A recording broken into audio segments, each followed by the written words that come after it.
વડાપ્રધાન મોદીની અધ્યક્ષતામાં એનડીએ સંસદીય દળની બેઠક યોજાઈ। ગઠબંધનના નેતાઓએ સંસદીય રણનીતિ પર કર્યું મંથન। નવી દિલ્હી ખાતે નેશનલ ડેમોક્રેટિક એલાયન્સના સંસદીય દળની એક અત્યંત મહત્વપૂર્ણ બેઠક યોજાઈ રહી છે।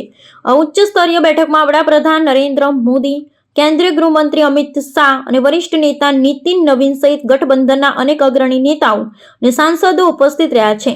સંસદના ચાલુ સત્ર દરમિયાન લેવાનારી વ્યૂહરચના અને આગામી રાજકીય એજન્ડા નક્કી કરવા માટે આ બેઠકને અત્યંત નિર્ણાયક માનવામાં આવી રહી છે। બેઠક દરમિયાન વડાપ્રધાન મોદી દ્વારા ગઠબંધનના તમામ સભ્યોને સંસદીય કામગીરીમાં સક્રિય ભાગ લેવા અને સરકારની જનકલ્યાણકારી યોજનાઓને જનતા સુધી પહોંચાડવા માટે માર્ગદર્શન આપવામાં આવી રહ્યું છે। સૂત્રોના જણાવ્યા અનુસાર આ બેઠકમાં આગામી વિધાનસભા ચૂંટણીઓ અને સંસદમાં રજૂ થનારા મહત્વના ખરડાઓ અંગે ઊંડાણપૂર્વક ચર્ચા કરવામાં આવશે।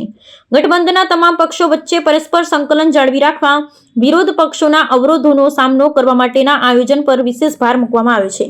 આ સંસદીય બેઠક દ્વારા એનડીએ ગઠબંધન પોતાની એકતા અને મજબૂતીનું પ્રદર્શન કરી રહ્યું છે। બેઠકમાં હાજર રહેલા વિવિધ રાજ્યોના પ્રતિનિધિઓએ પોતપોતાના પ્રદેશોના વિકાસલક્ષી મુદ્દાઓ પણ રજૂ કર્યા હતા।